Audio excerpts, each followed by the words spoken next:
Hello and welcome back to the FPL show on the Gallowgateshots YouTube channel. I am your host Matt.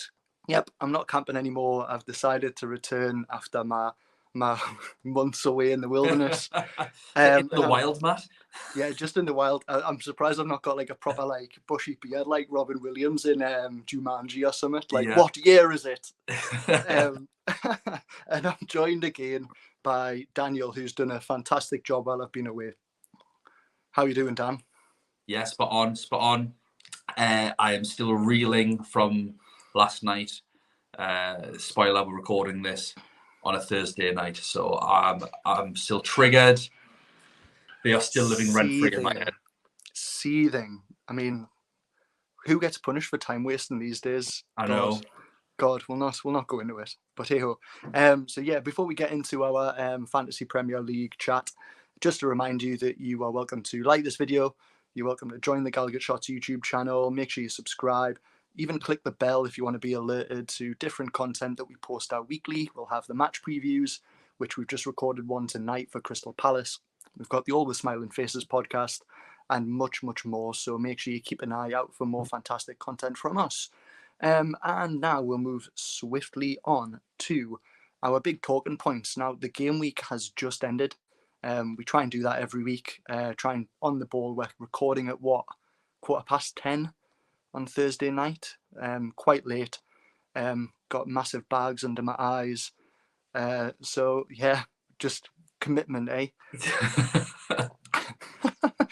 Just smile through the pain. It's such a hard life. Yeah. Frontline workers, that's what we are, Matt. Frontline workers. Goodness me. So yeah, the big talking point though for this week is that rotation appears to be looming.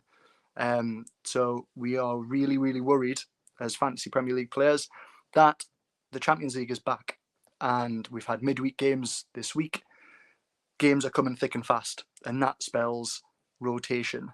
Now, Daniel, there's a host of players from Champions League clubs who have played a lot of minutes. Who is in danger, and who's going to be safe? What are we going to do? They're all in danger. Panic, sell them all. So myself and Aaron, who I do a podcast with, going to give myself a cheeky plug here. The main event. Do it. We do a Champions League fantasy football podcast. We've been doing it for the last few years. And that's what our Twitter handle is, where you find me on Twitter at UCL Fantasy Pod. So that's our bread and butter. We've been doing a few group previews this week, and rotation has been a little bit of a factor that we've discussed sort of before we've recorded and on the podcasts. And I think we've sort of came to the conclusion that we shouldn't panic about rotation, largely because if you look at some of the players, you look at the big ones, Haaland, for example, played an hour, been getting, I don't want to say criticised, but questioned because he has X amount of touches per game. Like, anyone cares? And what Pep came out and obviously he made some statements. When we start playing Monday, Wednesdays, whatever it was, he's not going to play every game. But he's sort of been getting subbed off early in every game. I think he got in just over an hour against Forest. And he doesn't play the same way that he did for Dortmund. Dortmund, counter-attacking team, he'd often be carrying the ball from the halfway line or trying to have some really fast link-up play with Jadon Sancho on one side. So he's at less risk of wear and tear playing for this Man City team. He's very, very much a box player, maybe sort of drifting at max sort of 10 yards outside the box, or he's sort of like 25 yards away from goalish. He's not getting worn out. So I think for the time being, he's just getting 60, 65 minutes, getting hooked off, and I think he'll get this weekend. I think he'll get Sevilla in the Cup. Because I definitely think he's going to get that game away to Sevilla. Not the easiest game, and they're going to want to get off to a good start. So I think a lot of the players that we're panicking about for the Champions League, if they're getting subbed off a lot, we're looking at Andy Robertson. Lots of people are talking about it being like a performance issue. I don't think he's been playing that badly. I don't think it's his fault. I think if you look at the centre-back in every game that's played next to Virgil van Dijk, it's had an absolute horror show. Trent was really bad against us last night. Shocking. Yeah. the midfield have had issues. They're sort of getting that together now with Fabinho, Elliott and Henderson now in there since Thiago's been injured. And they've won the 2 games. Regardless of how they've won them, they've won the 2 games that them 3 have played. So they have improved in that respect. I just think if you look at Robertson's position, and he's constantly getting beyond Luis Diaz as a left forward, and I think Klopp just wants to take him off after 60, 70 minutes regardless, give Tsimikas a few games, keep him happy, and it just keeps Robertson ticking. So I was really concerned about this weekend about Robertson being benched against Everton and then getting the Champions League game. And then I thought, well, would it be the other way around? I actually think Robertson probably gets both. And he just gets 60, 65 minutes in both again, which with the way Liverpool are playing, I kind of want. Like, they're not looking overly clever in defence anyway. So rotation. I think where we should probably be looking at it is from Europa League points of view. I think Arsenal players are ones that I'm concerned about because Emile Smith-Rowe, Eddie Nketiah, we need to see whether Arteta is going to prioritise the Europa League or if he's going to prioritise the Premier League. How does he want to go? Now, personally, I think he's going to prioritise the Premier League because they're top of the league. Yep. Yeah, they've made a great start. Tottenham, we already knew from day dot that they're a rotation risk for the wing backs. We're not entirely sure where Richarlison will fit into that front 3 with regards to it. But do you have Richarlison? I think Harry Kane's going to be nailed. So no worries there. Son and Kulusevski are getting subbed off. Son, usually around 70 minutes. Kulusevski, 75, 80. They're all managing the minutes. And I think it's to maximise the amount of games they can get out of these players. They've been around here a few times before, these managers, been around the block. So I'm a little bit more optimistic because of the podcasts I've just done, where thinking about it, I just think we're going to have minutes managed opposed to being completely dropped. Now, there will be players, of course. Kevin De Bruyne was dropped last night. He got half an hour, which, I mean, I think that means he's 100% playing at the weekend. 100%. So... Don't jinx it, Daniel. Don't jinx it, please. 99.5%. Yeah, I shouldn't jinx it. But it's just something that I for the players that I have, I'm not overly worried. What about you, Matt? Are you concerned? Who are you concerned about, if you are concerned? You see, right, so you've talked yourself into a nice kind of corner in terms of making yourself feel comfortable. Like, I feel like that's coming from a place where you're worried about your players, so you're trying to talk yourself around to not being so nervous, whereas I'm fully on the totally nervous wreck side of things. Personally, I think... You will be. You've used a wild card. At least I can get out of it. I'm fine. Yeah, there's no escape for me. Totally doomed. But for me, the Tottenham, if you've got Tottenham fullbacks, the likes of Kulusevski, Haaland and Cancelo, who played against Forest, who else? Chelsea defence. I'm sat here with double Chelsea defence, and they've now decided to sign all of the world-class defenders in the world. All of them. So which means I'm kind of concerned about James and Cucurella. Obviously, James was injured. He has been in training, I think, since. Yeah, I think he was ill, wasn't he? He was poorly, I think. Yeah, something like that. But yeah, I'm sat here worrying about my Chelsea defenders now. Whereas before, they were quite light in defence. Did they sign that Vardiol from Leipzig? Their centre back? No, did that not happen? He signed a new contract with Leipzig today. Oh, well, that's good news, because I was concerned about that. That's why I said they've signed all of the centre backs. It was like, looked like they were going to spend 170 million or something on. I wouldn't be concerned if they signed a centre back from Leipzig anyway. They are dreadful at the back. Fair dues. But so yeah, Chelsea defenders I'm worried about, and like you mentioned, Arsenal players. I mean, Arsenal are in the Europa League. I can't remember who stopped them getting in the Champions League. But hey, a little program called All or Nothing. Give it a watch, mate. I've heard that's good. Last episode's good. There's a speech, isn't there, in some deluxe dressing room facility in Newcastle. But yeah, anyway, and obviously Man United are in the Europa League as well, and there is a little part of me that's starting to think about considering Man United. They seem on a bit of an upward trajectory now, so we might come to think about them in a little bit. You've briefly mentioned Liverpool, and I'm glad you did, because they were pretty poor against us, right? Like, we deserved to get something, and they've been poor most of the season, unless you're Bournemouth. They poor Bournemouth, man. Scott Parker, what happened there? Chances and shots conceded, they're quite low. Liverpool aren't conceding that many chances compared to other teams in the league. They've only had one clean sheet, however. They've got the 5th lowest expected goals conceded, behind only Brighton, Tottenham, Arsenal and Man City. So underlying stats-wise, they're doing all right in terms of the defence. But in actuality, they're not. So the question I've got for you, Daniel, do we stick with them? Is the status quo going to return? Are Liverpool going to kind of go back to being defensively sound? Or is there going to be problems throughout the rest of the season? I think you keep Trent regardless. Just keep them. Yeah. Just keep them. I think if you've got Robertson or anyone else, you keep them for the next 2 games. Everton away. It's hard, obviously, like we say, Liverpool have not been playing great, but it's like a big thing that Liverpool have always got Everton's number at Goodison Park. Although it's a tough fixture for them. I still think they can keep a clean sheet. And then Wolves at home, who are toothless. So FPL gods, please, just a clean sheet in that one.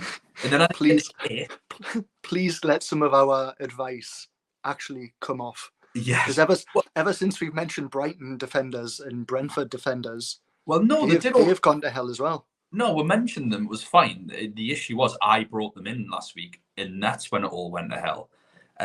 Although I did bring in a Stupinian, so he got like 4 points or something. So yes. I chose the wrong Brighton defender, but I didn't choose the worst one. I went. That's Velvet all right instead then. of Dunk. We'll take that to net draw. Little victories, Daniel. But if you've got a wild card anyway, I think game week 8 there's lots of fixture swings. For Liverpool, they've got Chelsea away, and then Brighton at home, and I fancy Brighton against them anyway. So I think that's when you go down to a single Liverpool defence, game week 8, hold them for the next 2, and then you can reevaluate whatever it is you want to do. Yeah, 100%. Like you say, Trent is a keep for the season, purely because of his ownership and his explosivity. Is that a word? Have I just coined that? It is now. It is now. He can be explosive with his points, so he's just worth keeping a hold of for that, really, and that alone. I wouldn't double up, though. I think that was a mistake I did early doors. One of the reasons I wildcarded early. Well, it's a mistake, but it's a proper hindsight mistake, because they mop up every year and they had good fixtures. They had really good fixtures, and we're playing against teams that weren't playing very well themselves. So very hindsighty. I don't think. I wouldn't consider it to be a huge mistake. It hasn't worked out. We'll move on, learn my lessons, drop to single once the time's right. I wouldn't. I think everyone's got other fires, like Rodrigo. I'm not taking any flack for the Rodrigo shout. It's not my fault he dislocated his shoulder. I can't, I give tips. I don't read the future. And that's obviously a fire that so many people have to put out now anyway. So I think you get that done before worrying about Robertson playing against Everton. Yeah, I think what we've done on this show, Daniel, is we've created some sort of like Paul Pogba brother style juju, where we mention a player's name and it just all of a sudden just goes on its head. I'll not mention any players now we can't. Brought in. We'll just end it there. But so I mean, people who've brought in Rodrigo have got a bit of a headache now. I've also seen Aaron Ramsdale was flagged as well, which was one of my problems. I've seen that. But saying that Arsenal aren't keeping clean sheets either, so there's a choice for me to make, and many other people who've got Aaron Ramsdale. I'm also thinking about that, and we'll come on to that in a bit when I talk about my team and what I'm going to do going forwards. So the next thing we want to talk about is the recent transfers that have happened. There's a few players who've caught my eye. First one is Anthony from Man United. He's come in with a big fee. He's obviously a Man United player now, so the whole of the media circus is jumping for joy. The owners at Man United are now the best thing since sliced bread. because they've spent a bit of money and the players are performing now, so no one's complaining. He has already got 1 goal and 2 assists in the Dutch league this season from 2 games. He is 7.5 million in FPL. He scored 8 goals and had 4 assists in 23 last season in the Dutch league. Is he value for money for Man United? And from an FPL perspective, could he turn out to be value for money at 7.5? No, I don't think so. Bit of a cult hero in the Champions League game. Tricky player. I think he's a good signing for Man United. He's a natural right winger. He does cut in, very tricky. Happy to take it to the byline, happy to come inside. So I do think he's a good signing. What was the final price? 100 mil? Something like 80 odd. Like in English pounds, it was 80 odd. I think euros, it was like 100 euros plus add-ons. Ridiculous. He's not worth anywhere near that. No. And to be fair, I'm surprised these numbers were so low. He did get a few in the Champions League. Obviously, the 23 game thing in the league is the issue, and that's because Ajax do rotate their forwards. They've got loads of them. Well, last year they had loads of them with Haller, Berghuis, Tadic was playing up there. They had a few others, so they did rotate quite a bit. And I think it's hard to get your groove on with a player like him. So I think if he can get a good run of form, I think on that right side for Man United, he's going to be all right.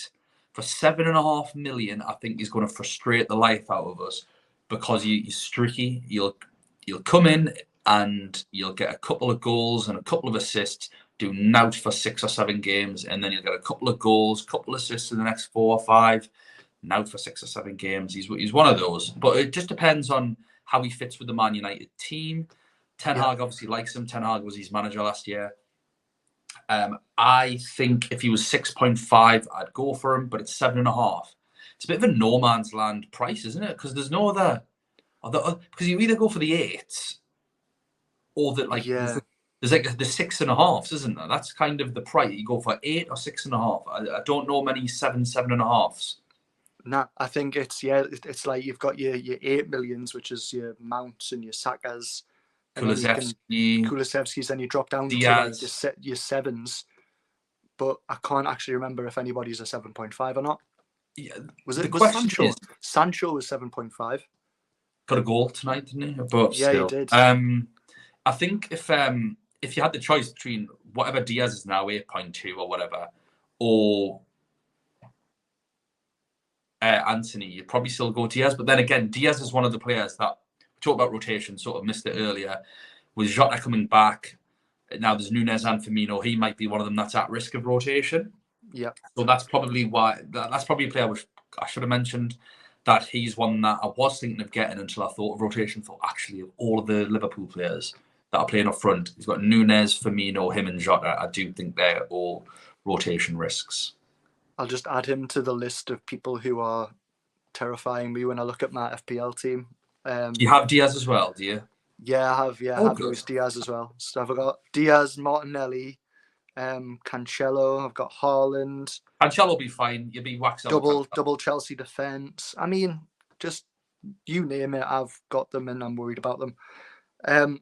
So yeah, if you are listening to this and you want to let us know what you think about Anthony, if you think he's going to be a good signing, or if he's going to be like a Eden Hazard, like reincarnated, or a Adama Traore with no end product, what do you think? Let us know and we'll happily chat to you about it.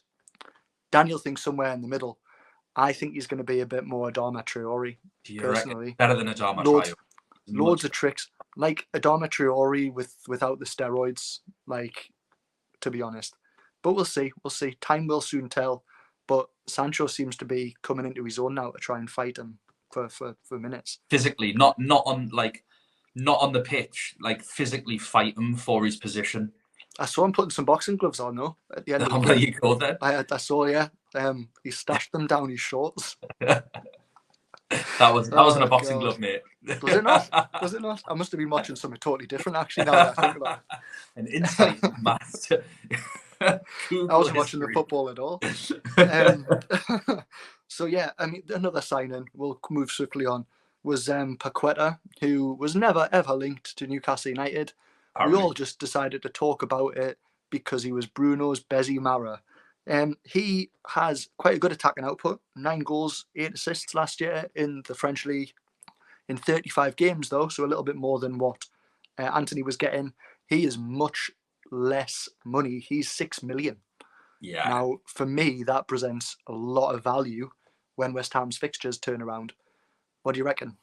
Yeah, totally agree. You don't want him in the next couple of weeks. Also, it's probably a good thing anyway, because he might just take a couple of weeks to get embedded in. That being said, he started the season in good form, not necessarily like output-wise for Leon, but his performances have been top-notch for Leon. And he's so much more than what I think even Newcastle fans give him credit for. He's not like this out-and-out number 10. He gets back and works. It's a bit like Bruno, where he's probably got a best position button. I mean, damned if I know what it is. He's just so good at everything. Paqueta's very much in the same vein. He is naturally, he's never going to be like a CDM, but he can drop into there, win the ball. He's aggressive, tenacious. He's got a good shot on him. He can get in behind. I think from game week 8, we'll look at their fixtures for West Ham. 4 fixtures in a row. Everton, Wolves, Fulham, Southampton for West Ham. They've then got a fixture against Liverpool, but then on the other side of that, they've got Bournemouth. Right. I think if you're a big fan of poetry, game week 7, they do have Newcastle, game week 7. Oh, so don't, please, just could don't. Come to haunt us. Stop the juju. Stop it now. So Paqueta to score against Newcastle. I'm trying to jinx him, Matt. Leave us alone. He's going to score a brace against Newcastle. But yeah, obviously, I wouldn't bring him for Chelsea this week. I don't even know if he'll play. Even Newcastle, who knows? But I think by the time Everton comes around, he's going to be firmly in that team starting 11. And for Everton, Wolves, Fulham, Southampton, there's 6 million. I think he's a good Martinelli replacement if Martinelli starts getting rotated. But also, I don't think he's a good anyone replacement in midfield. You could even go Diaz down and then upgrade someone else for the extra couple of mil. Just literally idea popped into my head. So yeah, I've wanted Isak, right?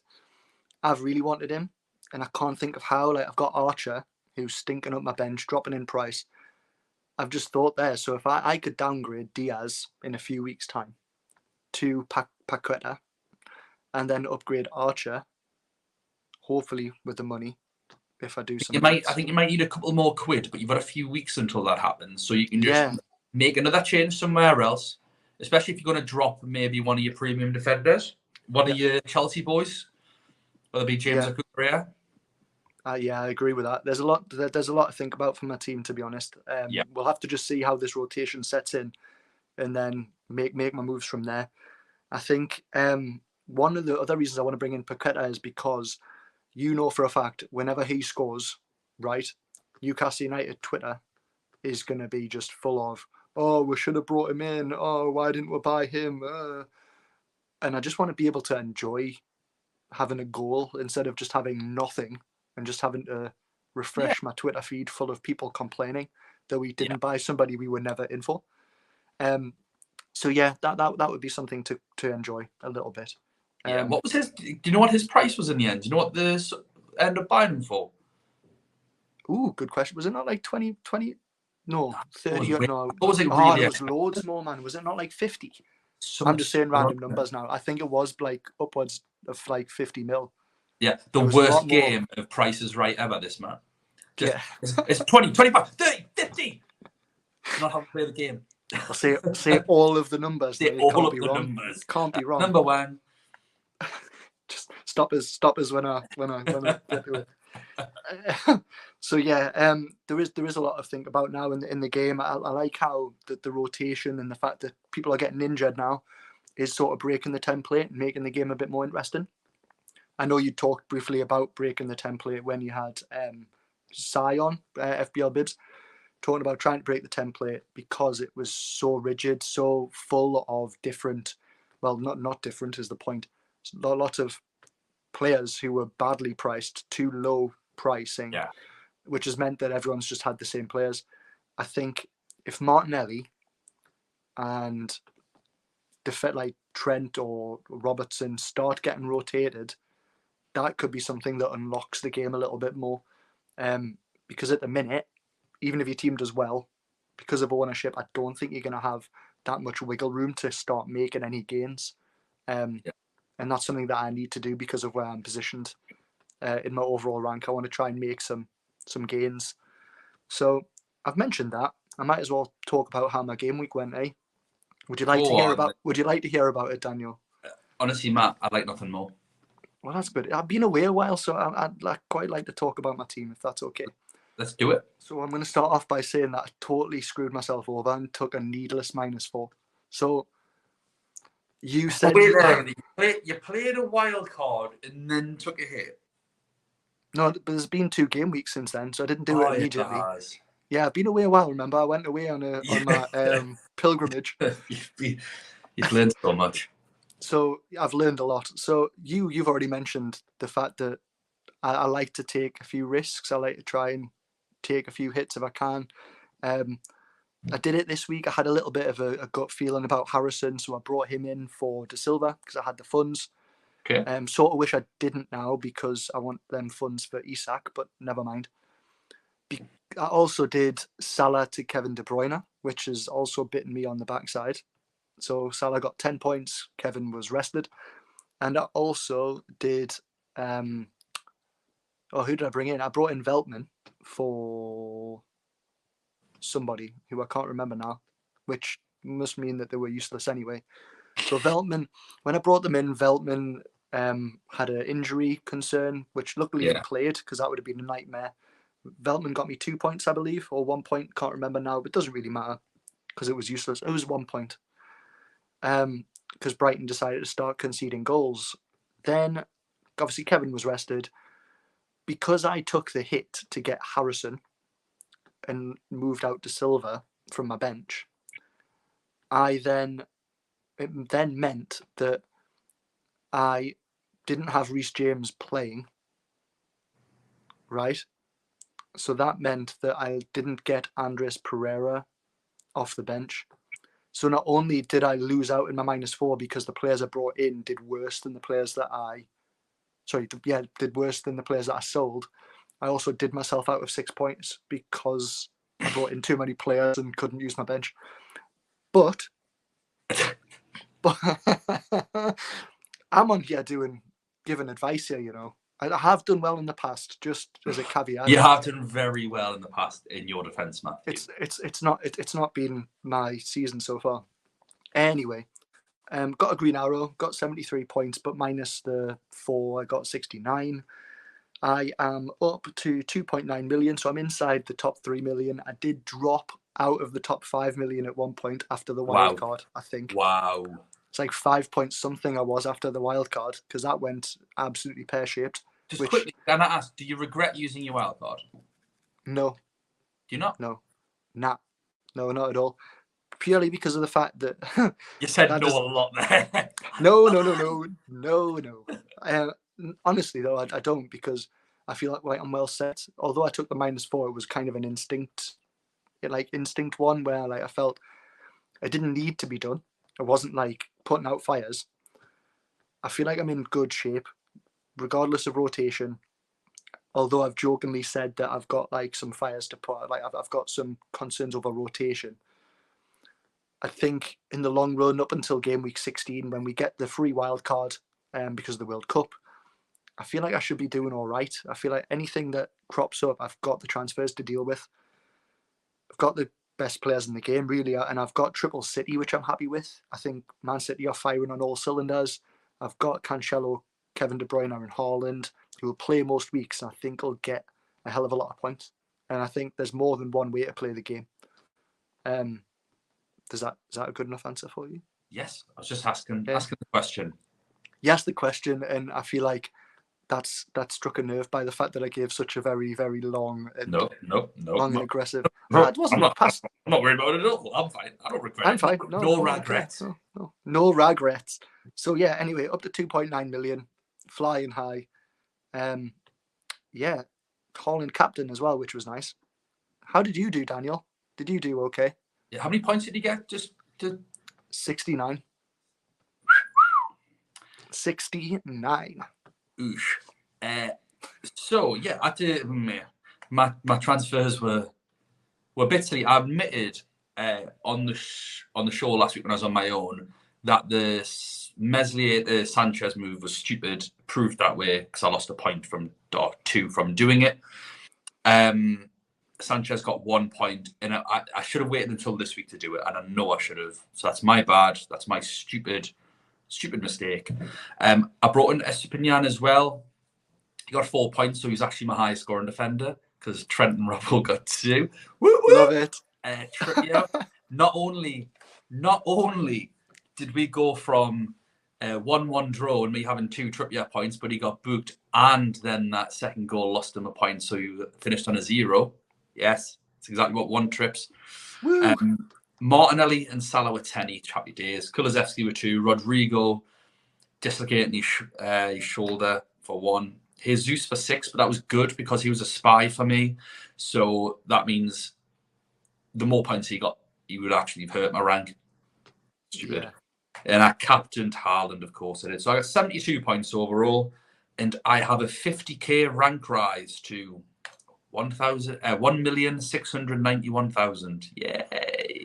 When you said 1,000 there for a very brief second, I totally lost my mind. I was about to just throw everything. But no, 1,691,000. One of us needs to do well here, Daniel, for this to work. You do understand that, right? Yes, I'm trying my best, mate. I am trying my best. I've still got my wild card, and I'm how many points am I like? I'm like 12 points off the top million. Well, that's all right. So that's like just one. Once rotation kicks in, people start using wild cards, fixture swings, and we're going to attack it properly. I think that's when I think gains can be made. I still think loads of people that are playing will probably end up stop playing once I have 3 or 4 bad weeks in a row. So yeah, I'm not concerned. I've obviously already mentioned my transfers. I've already made my transfers for the weekend. And I was going to ask this. Yeah. Tell me. Let me know. So, Matt, I've done it. I've taken my first hit of the season. Yes! I've taken a -4. And it was for 2 reasons. A, it was to get in the player that I wanted. I had to downgrade someone else. And 2, or B, I don't think it goes A2. That's not a thing.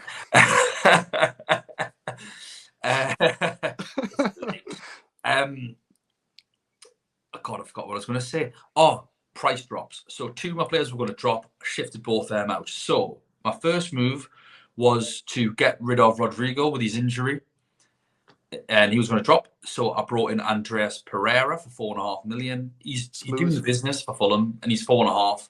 I've got no qualms for playing him in any game for 4.5 million. Doesn't really matter.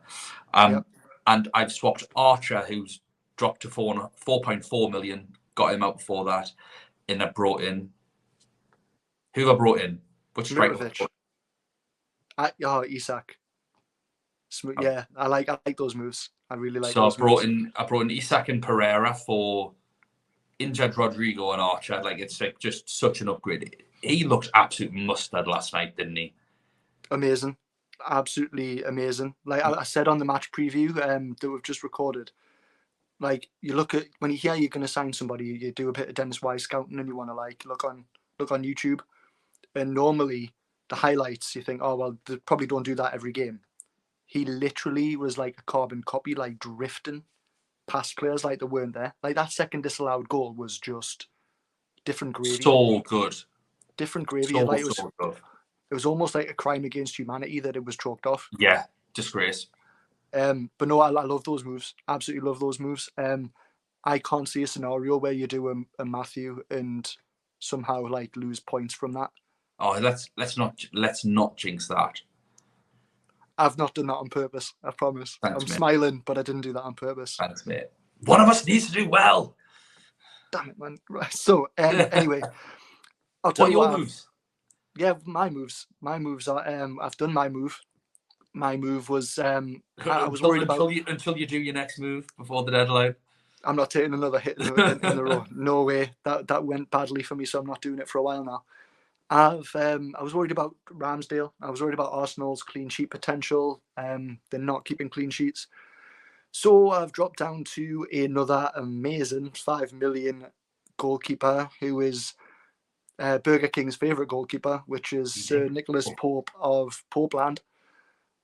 So hopefully we keep a clean sheet against Crystal Palace, or else I'll be crying for many, many reasons. I think you've just pretty much confirmed that we aren't keeping a clean sheet against Crystal Palace. So when we don't, we all know who to blame. They've got a really, really bad expected assists as well. Like really, really bad. Like as a team, they don't create. Yeah, they don't create many chances. Wilf's good. Wilf can do it against anyone, and Eze's quality. Trippier and Miggy are going to double up on Wilf and nullify him. But anyway, that's by the by, because I want to tell you who I've captained, right? Okay. Well, saying that, I'm still very, very in two minds, and I'm aware I'm aware it's late, right? So anyone watching this, I feel like we're a bit delirious today. I feel like there's been a little bit of. I think I'm either going to stick with Haaland again. Okay. Right. Because it's slightly safe, but his minutes worry me. Yeah. Or Kevin De Bruyne, because I know that he's definitely going to play potentially the full game. Captain De Bruyne. Now, is this one of those things where, like I've just done to you before, where you want to juju me? No, honestly, if I was in your shoes, I'll just be honest. If I was in your shoes, I'd captain De Bruyne, because I think he's going to play more minutes. I do think Haaland will play, and I do think Haaland can do anything. Haaland can bang, but so can De Bruyne. And even if you look at that it was Bournemouth game, they won 4-0. Haaland got an assist. De Bruyne got a goal and an assist. Against Villa, they're both capable of banging, but I just think if De Bruyne's on the pitch for longer, and he might even assist Haaland still. And if he gets an assist, De Bruyne's usually in the bonus. Yeah. So yeah. And you get more points for a goal. You get the clean sheet point against Villa. I don't think that's bad at all. And also, Haaland might get rotated. Haaland might not play that game. It might be the week to take a bit of a risk. Might be. We'll see. Keep an eye out. Let us know in the comments who you think I should captain, whether it should be De Bruyne or Haaland. Because that's how I make my captain picks now, apparently. But I'll totally listen to it. I need all the help I can get at the minute. Who are you captaining before we talk about the mini league? At the minute, it's on Haaland. I don't have De Bruyne. I've got Salah. It will be one of those two. Salah against Everton or Haaland against Villa. It'll be one of them. I just don't know which one yet. Go with who have Arsenal got this weekend, actually? I haven't checked who Arsenal are. Man United away. Nah. That's rubbish, actually. I'll probably go for one of them. It'll be Haaland or Salah. I know it's so boring, but yeah, it's one of those. I think those two generally have the best fixtures in my team, though. I think this week, so I actually don't. I don't have too many headaches. I don't know who Tottenham have. There's been some really brutal variance though this season. Like I will not go too much into it because we're running a bit over time, but the variance with nobody's getting the same sort of scores in terms of the premiums. It's either been like low, like 2 goals and nothing, or like, do you know what I mean? It's people are getting burned because of their captain choices again this season. So I'm a bit anxious about them. But anyway, my captain Kulusevski, home to Fulham. That is a shout, by the way, at home as well. So Fulham have been good at home, but away they haven't been, have they? So that could be a great shout. Tune in next week. Tune in next week to see how this went for Daniel. So we'll look at the Gallowgateshots mini league. So we have an FPL mini league that runs throughout the whole season, full of Gallowgateshots members. If you want to become a member, There are options there from as little as, I think it's £2.99 a month. If you're able to afford that, then that would be really appreciated. You get allowed access to the Telegram group, which is full of Newcastle fans. At this time of the year, obviously transfer deadline day, it was full of comments, full of people chatting about what was happening, what was going on. So it's definitely good to be a part of, and you get early access to videos like this as well. So yeah, we have a mini league, quite way down it, I think. Just wanted to give a shout out to the manager of the month. So every month we'll talk about who has got the most points and who is top of the league. Obviously, we've just started this month, so the manager of the month and the person who's top of the league is the same person. So that is Liam Woodfine, who has got a total of 386 points. So he's absolutely smashing it at the minute. Brilliant. I mean, we'll see if we'll get him on. If he's listening, drop a comment in the video. We might see if we can get him on. If you know him, give him a shout and we'll have a chat to him. Then he needs to teach us how to play the game. Yeah, teach us, please. Somebody else I wanted to have a little bit of a shout out to for probably the wrong reasons. Now, I noticed because I was looking through some of the teams at the top, having a little spy. Connor Elgie had St. Maximin in his team. Obviously didn't play. Poor guy had Nico Williams, first sub, who got -1 after getting battered by Man City. So that is an example of when you can get burned by subs. So that was not fun to see. So I'm sorry that happened, Connor. Hopefully you have a better result next week. Daniel, that's us done. We're finished. Another week is done. I hope we both end up nearer the top million. I think that's a fair target. I think I'm going to have an absolute stormer. I can feel it. Not taking a hit. I'm going to end on a positive note. It's going to be a good week, mate. Going to be a lovely weekend. I'm feeling good. 2 not going to win. Isak's going to bag a hat rake. It's all going to be gravy. Captain points galore. I can feel it, Matt. I can feel it. And on that happy note, see you next week. See you later, everyone. Bye.